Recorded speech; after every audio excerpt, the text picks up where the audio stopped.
Hello students, welcome to Evolution IAS. Guys, prelims की revision series चल रही थी हमारी और इस सीरीज में मॉडर्न इंडिया के टॉपिक से आज का हमारा लेक्चर है committees and commission from British India. देखो, ये टॉपिक इसलिए इंपॉर्टेंट है गाइस, एक तो यूपीएससी ने बहुत मल्टीपल टाइम्स पे क्वेश्चन पूछे हैं 2017 में, 18, 14, 2009। उससे भी इंपॉर्टेंट कि अभी देखो, ये कमिटीज एंड कमीशंस के जो रिकमेंडेशंस थे उस पे यूपीएससी ने डायरेक्टली क्वेश्चन पूछे। अभी एमसीक्यूज में आपको मैं दिखाऊंगा। अब देखो, लेकिन ये जो पैटर्न है स्टार्ट क्यों हुआ? बेसिकली ये जो कमिटीज एंड कमीशंस हैं, इनके नंबर्स आप ज़्यादा देखोगे 1857 के रिवॉल्ट के बाद। पर्पस क्या था? उस रिवॉल्ट ने ब्रिटिश को थोड़ा अवेयर कर दिया कि देखो यहाँ के लोगों में गुस्सा पनप रहा है, और दूसरा कि यहाँ के लोग उतने अवेयर नहीं है जो ब्रिटिश सिस्टम ऑफ गवर्नेंस है उससे। तो एक जो चेंजेस लाए इनने एजुकेशन में, फिर एडमिनिस्ट्रेशन में, तो इन सारे चेंजेस को इंप्लीमेंट करने के लिए, इनको रिव्यू करने के लिए और इनके ऊपर फीडबैक देने के लिए बहुत सारी कमिटीज और कमीशंस का गठन हुआ था। उन्हीं में से कुछ कमिटीज है, देखो, हारकोर्ट बटलर कमीशन और सैडलर कमीशन, जो कि यूनिवर्सिटीज़ के ऊपर था। फाइन, अब ये दोनों डिफरेंट पर्पज़ के लिए कमिटीज बनाई गई। अब यूपीएससी ने पे क्वेश्चन पूछे, ठीक है, तो ये पर्पज़ था बेसिकली कमिटीज और कमीशंस के बनाने का। फ्रेजर कमीशन था, जैसे पुलिस के लिए था। अब कॉर्नवालिस अगर कुछ रिकमेंडेशन लेके आ रहे हैं, ठीक है, तो या फिर उसको इंप्लीमेंट कर रहे हैं, तो उसके पीछे कोई ना कोई कमेटी या कमीशन हुआ करता था। तो सबको देखेंगे गाइस, प्रयास ये रहेगा कि जितना भी कंटेंट इस टॉपिक से रिलेटेड पड़ा है एनसीईआरटीज में, स्पेक्ट्रम में, उन सारे कमिटीज एंड कमीशंस को हम इस एक सिंगल वीडियो में आपके पास लेके आए। फाइन, ताकि आपका रिविजन और ईजी हो। Fine, so yes, now have a look, हम किस तरीके से करेंगे इसको कंप्लीट। देखो, हर एक कमेटी के बारे में बताएंगे, उसकी जो ऑब्जेक्टिव है, उसके जो रिकमेंडेशंस थे, उसके चेयरमैन, जैसे अभी बटलर कमेटी का था कि बटलर कमेटी के चेयरमैन हारकोर्ट बटलर हो गए। उस टाइम का वाइसराय कौन था? Was it Lord Irwin? तो अब इस तरीके से हम डील करेंगे। Fine, so yes, let's begin. सबसे पहले हाँ, ये देखिए कि ये वीडियो इसी प्लेलिस्ट का हिस्सा है। इस प्लेलिस्ट में 3-4 वीडियोज़ हैं गाइस, और अभी और बहुत सारे टॉपिक्स जो प्रीलिम्स में आपको बहुत ही स्कोरिंग होने वाले हैं, आप उनको एक बार जरूर देखना। Please go through the playlist and now have a look. एक क्वेश्चन का आंसर दीजिए। यूपीएससी ने 2018 में पूछा कि which of the following led to introduction of English education in India. ठीक है, 3 है यहाँ पे statements. Charter act 1813, general committee on public instruction, orientalist and anglicist controversy. देखो, अब ये तो कह सकते हैं कि ये डायरेक्टली कमिटी या कमीशन से क्वेश्चन नहीं है, बट अब उस टाइम पे जो सैडलर कमीशन है या फिर हंटर कमीशन है, बहुत सारी कमीशन की रिकमेंडेशंस थी, ठीक है, ओरिएंटलिस्ट, एंग्लिसिस्ट। तो अगर आप डीपली पढ़ोगे स्पेक्ट्रम में या जिस भी सोर्स को रेफर करते हो, तो आप इन चीज़ों को वहाँ पाओगे। और यहाँ पे ये अगर डायरेक्टली अगर नहीं बन सकता है, तो ऑप्शंस को एलिमिनेट करके बन सकता है। So please have a look. आप वीडियो को पॉज करो, इसे अटेम्प्ट करने की कोशिश करो। I will tell you the answer. Have a look. देखो, इसमें सारे ही थे। चार्टर एक्ट ऑफ 1813, इसमें तो था ही कि अब क्रिश्चियन जो मिशनरीज थी वो भी एक्टिव होने वाली थी, तो उनका ये था, एजुकेशन एक बड़ा टूल था उनके लिए।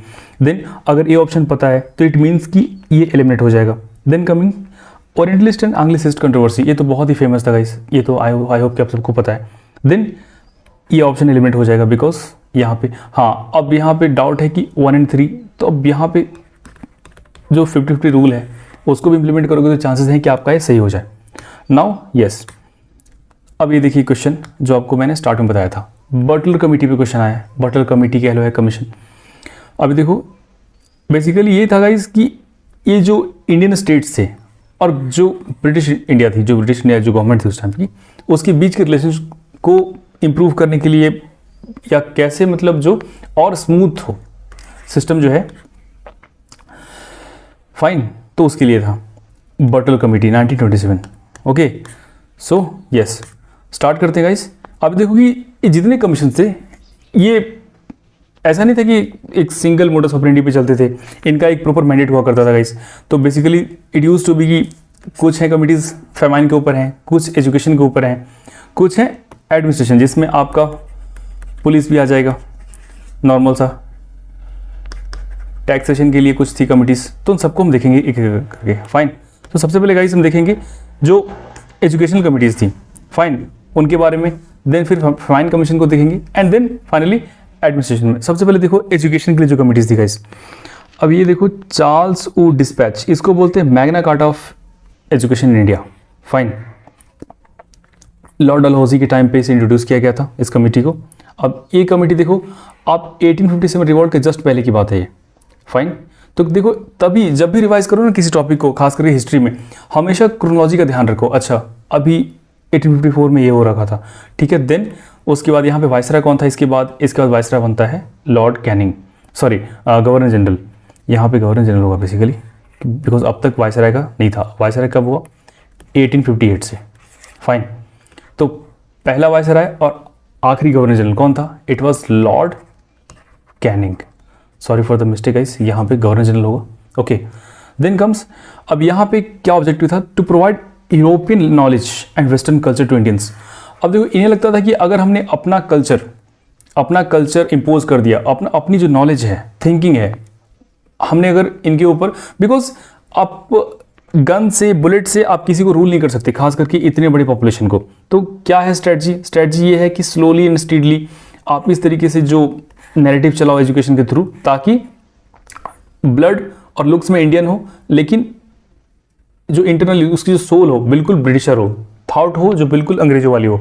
फाइन, तो एनीवे ये तो खैर फेल हो गए, बट इसका आप याद रखना, चार्ल्स वुड डिस्पैच का कॉन्टेक्स्ट किससे है, एजुकेशन से है। Fine, then comes Hunter commission. अब देखो ऑब्वियसली इसमें कुछ फ्लॉज थे, इसमें चार्ल्स वुड डिस्पैच में। इन फ्लॉज को काउंटर करने के लिए हंटर कमीशन आया 1882 में, लॉर्ड रिपन के टाइम पे। William Hunter was the chairman. Fine, so yes, अब ऑफ कोर्स पर्पस था कि एजुकेशन को और डेवलप किया जाए, इसको ऐसा नहीं कि बिल्कुल बुकिश बनाया जाए, थोड़ा प्रैक्टिकल हो। फाइन, ताकि इसकी एप्लीकेशंस हो, दिखे, इसके आउटकम्स दिखे। अब यहाँ पे पहली बार बात की वर्नाकुलर लैंग्वेज की, मदर टंग में एजुकेशन देने की, ताकि जो एजुकेशन का जो कंटेंट पढ़ाया जा रहा है उसके आउटकम्स और फ्रूटफुल निकले। फाइन, अंडरस्टैंडिंग अच्छी हो। तो खैर यहाँ पे कुछ बेसिकली बहुत ही लॉजिकल बातें की गई थी हंटर कमीशन में। Okay, and to rectify the mistakes committed in the Wood's dispatch. बहुत ज़्यादा डिटेल में जाने की जरूरत नहीं है गाइस, आपको बस क्या याद रखना है, उस टाइम का वाइसराय याद रखना है। यूपी से तो इतना फैक्चुअल कभी जाएगी नहीं ऐसे, लेकिन खैर अगर याद रख सको तो रख लेना। 1882 है, चेयरमैन याद रखना है। देन थीम क्या है गाइस, मोरलेस अगर थीम पता होगा ना, तो आप बटलर कमेटी के क्वेश्चन जाके वापस देखो, उस कमेटी में अगर चार ऑप्शन है, थोड़ा सा भी आइडिया है, तो आप फोर्थ ऑप्शन को जो डी है उसको इजीली टिक कर दोगे। बहुत टफ यहाँ पे क्वेश्चन आता नहीं है। नाउ रेलिक कमीशन, ये भी था यूनिवर्सिटीज़ के लिए। फाइन, लॉर्ड कर्जन के टाइम पे, अब देखो again I repeat the chronology, 1902। अब यहाँ पे थोड़ा सा एक बार सोचो कि 1902 है, अब 1905 के आसपास क्या चल रहा था गाइस, कि आपका यहाँ पे बंगाल पार्टीशन। फाइन, तो अब यूनिवर्सिटी क्या थी, अब एक इनफेमस किसी ब्रिटिशर ने कहा था कि universities are the factories of sedition. Fine, कि अब यहाँ पे we are giving them grants, हम सब कुछ सपोर्ट दे रहे हैं, बट ये यहाँ के जो छात्र हैं, स्टूडेंट्स हैं, यहाँ हमारे खिलाफ यूनाइट हो रहे हैं। फाइन, सो दैट्स वाई ये अब इसी के रिकमेंडेशन के ऊपर इंडियन यूनिवर्सिटीज़ एक्ट लाया गया कर्जन के द्वारा 1904 में। फाइन, यहाँ पे बहुत सारे रेस्ट्रिक्शंस थे एंड एवरीथिंग।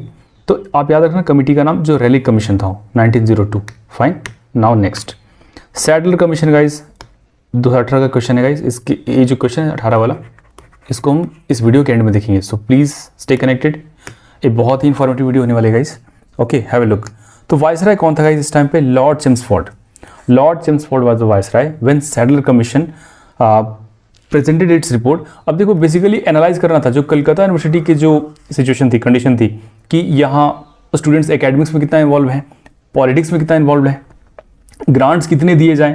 फाइन, तो इन सारी चीज़ों को करना था डिस्कस। लेकिन यहाँ पे एक बहुत इंपॉर्टेंट रिकमेंडेशन आएगा इस कि जो सेकेंडरी एजुकेशन है it should be separated, because जो वर्कलोड था यूनिवर्सिटीज़ के ऊपर उसको हमें करना था रिड्यूस।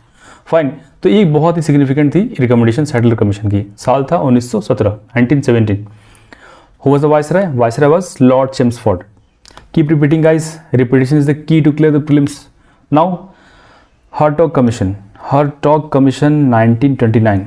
अब देखो ये जो बेसिकली इरा है 1928 से लेकर 1934 तक, खास करके लॉर्ड इरविन जब वाइसराय था, ये बहुत सारे क्वेश्चन प्रीलिम्स में आते हैं इससे। ये एरिया बहुत सिग्निफिकेंट भी है। अभी कांग्रेस का सेशन चल रहा था जब वो वीडियो चल रही थी, तो उसमें आप याद करो 1929 का जो पूर्ण स्वराज था। तो इस तरीके से करते हो revision. Now have a look to observe development of education. Fine, emphasis था प्राइमरी एजुकेशन के ऊपर। अब ये कोई बहुत तूफानी नहीं था गाइस, यहाँ पे बेसिकली प्राइमरी एजुकेशन को थोड़ा बूस्ट देना था और बाकी यहाँ कुछ स्पेशल है नहीं। चेयरमैन थे Hartog. Now next is guys Sargent plan. Sargent plan भी गाइस एजुकेशन के लिए था। अब यहाँ पे 1944 आज़ादी के जस्ट पहले की बात है। Lord Wavell was the viceroy of India and chairman was John sergeant. क्या थे ऑब्जेक्टिव्स? अब बेसिकली यहाँ था एक अंतिम प्रयास था कि जो एजुकेशन इंडिया की है उसको बिल्कुल ब्रिटेन मॉडल पे लेके आया जाए, जो कि 1944 की सिचुएशन में बिल्कुल इम्पॉसिबल था इसे इंप्लीमेंट करना। ब्रिटिश को भी लग गया था कि अब देखो we are not going to stay, तो ये बस एक पेपर वेस्ट था गाइस, कुछ इसका इम्प्लीमेंट नहीं हो पाया। एनीवे यहाँ पे जो इंपॉर्टेंट बात निकल के आती है, जो इसका रिकमेंडेशन थे कि for the first time Britisher mention की भाई compulsory and free education there must be for students या जो चिल्ड्रन हैं 6 से 14 वाले एज ग्रुप में। अब इसको हमने बाद में इंप्लीमेंट किया डीपीएसपी में। फाइन, तो अभी देखो कि ये रिकमेंडेशन आई थी सार्जेंट प्लान के through. Lord Wavell was the viceroy of India at that time. अब बात करेंगे इस फेमाइन कमीशन की। देखो फेमाइन कमीशन बेसिकली 4 ही इंपॉर्टेंट है, Strachey, MacDonald, James Lyall and Campbell. I repeat, Strachey, MacDonald, James Lyall and Campbell. ये 4 famine commission है गाइस। इनके ईयर अगर याद ना रख सको तो इस स्क्रीनशॉट को ले लो।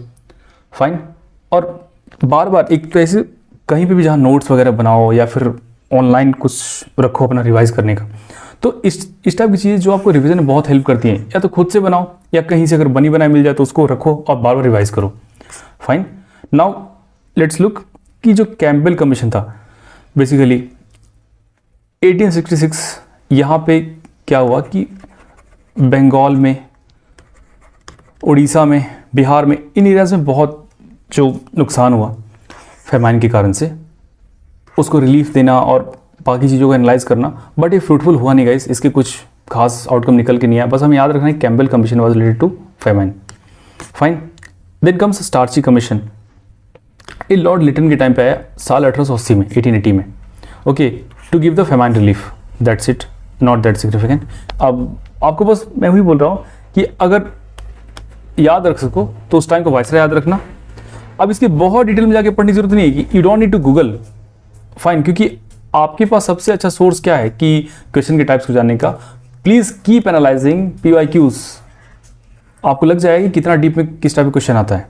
Okay, yes, now it's 1897। अब जेम्स लायल कमीशन फेमाइन के लिए। अब यहाँ पे वाइसरॉय है लॉर्ड एल्गिन, साल है 1897, 1897, to analyse and suggest the early reports. यहाँ पे कुछ नया नहीं करना है, जितने भी रिकमेंडेशंस थी पुरानी रिपोर्ट्स की या जितने भी फेमाइन रिलीफ मिले थे उन सबको एनालाइज करना था। कौन सी कमेटी थी? Lyall commission. वाइसरॉय कौन? Lord Elgin. Fine, yes, now MacDonald यहाँ पे हो गया गाइस, इट्स मैकडोनाल्ड। फाइन, चलो, viceroy was guys lord Curzon, क्योंकि साल है 1901, 1901। Chairman was Anthony MacDonald, just to investigate the Bengal famine. क्योंकि देखो अब बंगाल फेमाइन जो था, ये इशू जब स्वदेशी मूवमेंट चल रहा था गाइस बंगाल में, तो उस मूवमेंट में भी एक मुद्दा था बंगाल फेमाइन का, because it's all due to the British wrongs और जो इनकी पॉलिसीज थी उनके कारण से। और दूसरा जो अब यह है कि राइट्स है कि यहाँ ट्रेड करना है, बट राइट्स थे ब्रिटिश के पास, लेकिन उनने रिस्पॉन्सिबिलिटी कभी नहीं ली कि अगर एग्रीकल्चर फेल हो रहा है तो इसको कुछ रिलीफ दी जाए। हाँ, फेमाइन की रिलीफ देने के लिए कमिटीज़ बनाई, बट एक्चुअल वही है कि हमेशा ब्रिटिश ने अपनी कन्वीनियंस सोची, कभी भी इंडिया को इम्प्रूव करने के लिए कभी कुछ नहीं किया। Of course they were looters, colonies बनाना है और अपना ब्रिटेन को रेज करना है। Anyway, so yes, we are done with this. Now अब देखते हैं कि जो, अब देखो यहाँ पे हमने क्या क्या कवर किया।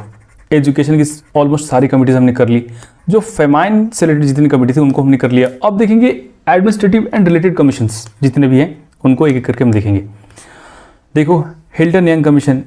आज जो हम RBI देख रहे हैं ना, देश में एक सेंट्रल बैंक होनी चाहिए। पहली बार बात हुई जब लॉर्ड लिंथगो यहाँ का वाइसरॉय था, साल था 1926। यहाँ पे हिल्टन यंग कमीशन आता है और यहाँ पे बातें चलती हैं करेंसी की, फाइनेंस की, and at the same time Hilton Young recommended कि there must be a central bank for the first time, ये बात चल रही है, ठीक है। तो हिल्टन हैंग का कनेक्शन है आरबीआई से, आगे चल के आप देखोगे 1935 में RBI act and everything. Now Fraser commission, guys Fraser commission basically lord Curzon के टाइम पे आया था। अब देखो कर्जन की पॉलिसीज थी, बहुत रिएक्शनरी पॉलिसीज थी उस टाइम पे, तो अब पुलिस रिफॉर्म्स करते हैं कि इसको थोड़ा मॉडर्नाइज करो, इसको थोड़ा और स्ट्रिक्ट बनाओ, ताकि just to suppress the movements at that time, because Bengal was damn heated, it's all due to swadeshi movement and everything. So Fraser was the chairman. अब इसके कुछ खास इंपॉर्टेंट है नहीं जो ऑब्जेक्टिव्स थे, रिकमेंडेशन थे, बेसिकली पुलिस रिफॉर्म्स के ऊपर था Fraser commission during Lord Curzon 1902।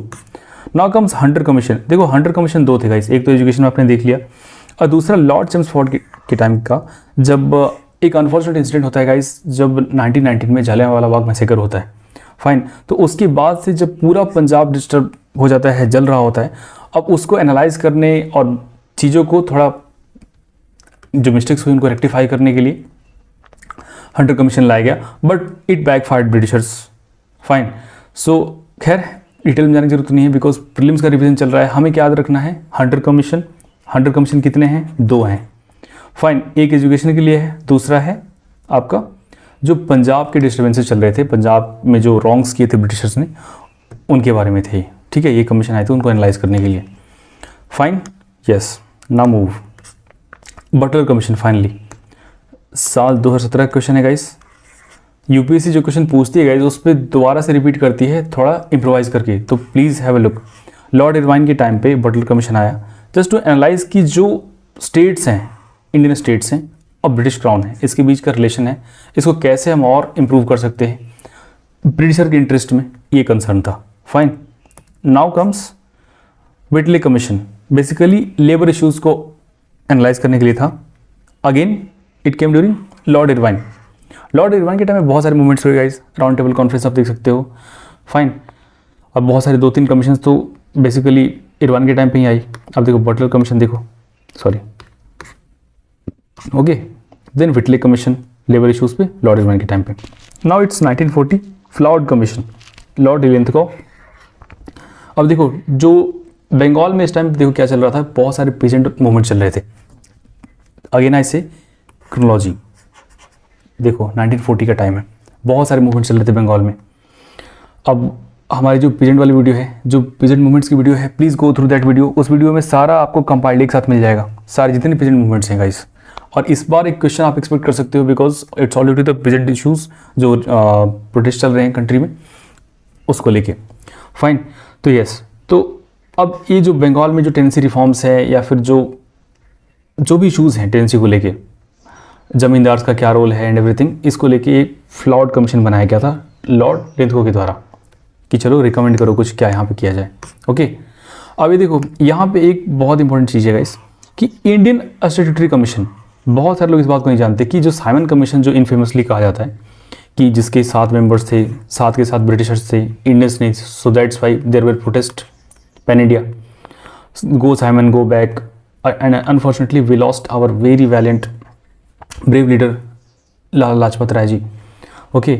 सो अब इसका ऑब्जेक्टिव क्या था गाइस कि to study the constitutional reforms. अब देखो मॉन्टेगू चेम्सफोर्ड रिफॉर्म्स के बाद जो उसकी एनालिसिस करनी थी, तो अब यहाँ पे साइमन कमीशन आए, ठीक है। इसमें सर ये डिजर्व नहीं करते, John Simon is okay, fine. तो it was Indian statutory commission, fine. इसका रियल नाम ये था गाइस, साइमन कमीशन। तो इसको इसलिए बोलते कि साइमन वाज द चेयरमैन, तो it was Indian statutory commission, fine. Lord Irwin के टाइम पे आया था।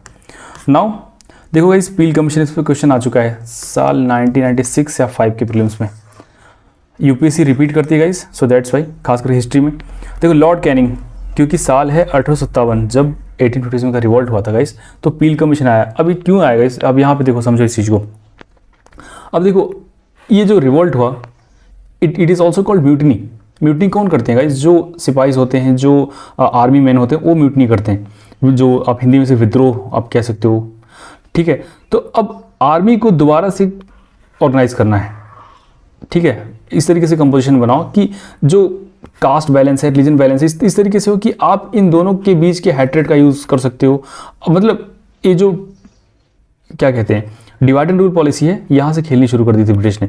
अब देखो 1909 में जब पार्लियामेंट्री रिफॉर्म आता है वहाँ तो आप ओपनली देखते हो, बट यहाँ से इनको लग गया था because Hindu Muslim unity factor जो दिख गया था ब्रिटिशर्स को, उनको तोड़ने के लिए यहाँ से सारे प्रयास शुरू हो गए थे। तो याद रखना काम की चीज़ है। पील कमीशन कब आया? लॉर्ड कैनिंग के टाइम पे, just after 1857। Fine, yes. So next is Atkinson commission. अब ये लॉर्ड डफरिन के टाइम पे आएगा। इस Lord Dufferin was the viceroy of India 1886। Okay, अब बेसिकली करना क्या था कि जो इंडियंस थे उनको डिमांड उठ रही थी पैन इंडिया कि अब there must be more Indians, inclusive हो, इंडियंस को ज़्यादा मौके मिले।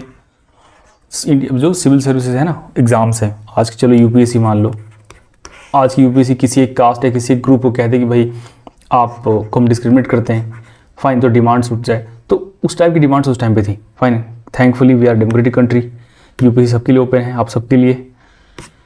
Now it's Lee commission guys. Lee commission basically again it was for civil services reforms. Fine, जो ली कमीशन था ये आया था 1924 में लॉर्ड रीडिंग के टाइम पे। तो जो गवर्नर जनरल्स हैं, वायसराय से इनकी क्रोनोलॉजी पक्का से याद करो, बिल्कुल याद करो, बिकॉज यूपीएससी ने पास्ट में बहुत सारे क्वेश्चन पूछे हैं कि कंसीडर द फॉलोइंग पेयर्स। अब सारे पेयर्स दे दिए, लॉर्ड रीडिंग है, कैनिंग है, लिलिंथगो है, और आपको उस मतलब उसको अरेंज करना है 1 2 3 4 करके। So please keep on revising. Single source पढ़ो गाइस, बहुत ज़्यादा पढ़ने की जरूरत है नहीं, but read multiple times. Fine, then next come Sandhurst commission. Again lord Reading 1926। Time देखो 1926 है, lord Reading was the viceroy. क्या ऑब्जेक्टिव था गाइस? बेसिकली आर्मी में रिफॉर्म्स लाने हैं, more Indians into the army.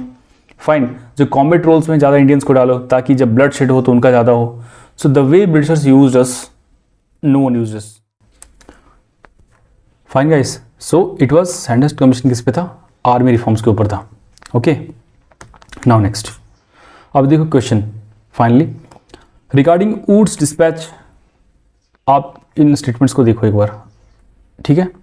Grants in aid system was introduced, establishment of universities was recommended. Okay, English as a medium of instruction at all levels, ध्यान दो यहाँ पे keywords पे, of education was recommended. Okay fine, तो अब ये 3 statements हैं। अब ये हैं ऑप्शंस। वीडियो को पॉज करो, टेक योर टाइम 30 सेकेंड्स, और इसको आंसर करने की करो कोशिश, try at least, give a try, ठीक है। अब ये देखो, English as a medium of instruction at all levels, is it right? All levels, यहाँ पे चांसेस है कि ये रॉन्ग हो। Okay, if it is wrong then answer may be 1 and 2, but yeah have a look. आप video को stop करो, pause करो और आंसर करने की कोशिश करो। Of course yes. अब ये देखो, अगर ये पकड़ लेते ना, कभी कभी लगता है कि क्वेश्चन बहुत टफ है, बट यूपीएससी के प्रीलिम्स में 2 बातें गाइस ध्यान रखना। जो बहुत टफ क्वेश्चन लग रहा है ना, उसमें कहीं ना कहीं एक ऐसा ट्रिक छुपा हुआ है, इंटेंशनल यूपीएससी करती है। टेस्ट सीरीज में आपको ये कभी नहीं मिलेगा, उसमें हमेशा आपको ट्रिक मिलेगा इस टाइप का कि अगर उसको सॉल्व कर दिया तो आपका, जैसे देखो यहाँ पे अगर ये पता हो जाए ना कि चलो ठीक है ऑल लेवल्स पे नहीं होगा, तो यहाँ सारे ऑप्शंस एक साथ एलिमिनेट होते हैं और सही आंसर निकल के आ जाता है। अगर आपको grants in aid system was introduce, ये हुआ था कि नहीं हुआ था, यू मे नो और you may not, but yes आपका है कि मार्क्स 2 नंबर मिल गए, काफ़ी है। और ये तो बात हुई टफ क्वेश्चन की, और जो ईजी क्वेश्चन है उसमें छुपा होता है ट्रैप। लगेगा कि देखो यही ऑप्शन है, बहुत ईजी क्वेश्चन रहेगा, और पहला जो ऑप्शन मिलेगा आपको बहुत ही ईजी रहेगा, but all the 4 options would be damn confusing. Fine, so please take care of these all things. ये स्किल्स हैं गाइस जो आपको मास्टर करने चाहिए, जो आपको गेन करने चाहिए। नॉलेज तो ठीक है, अगली वीडियो जो आएगी वो आएगी ट्रैवल मूवमेंट्स के ऊपर, because peasant movements already cover हो चुके हैं, तो ट्रैवल मूवमेंट्स के ऊपर आएगी वो video guys. So yes, thank you for staying connected. आप हमारा टेलीग्राम ग्रुप ज्वाइन कर सकते हैं, आपको इन वीडियोज़ के मिल जाएंगे आपको PPTs वहाँ पे, द हिंदू के जो PDFs हैं वहाँ वो मिल जाएंगे। बहुत सारे कंटेंट हम डालते हैं, ट्रिक्स डालते हैं प्रीलिम्स के लिए। फाइन, प्रीलिम्स के लिए बहुत सारे ट्रिक्स हैं, ज्योग्राफी, हिस्ट्री, इन्वायरमेंट, वो हमारे टीममेट्स वहाँ पे डालते हैं। So please go through. Yes, thank you.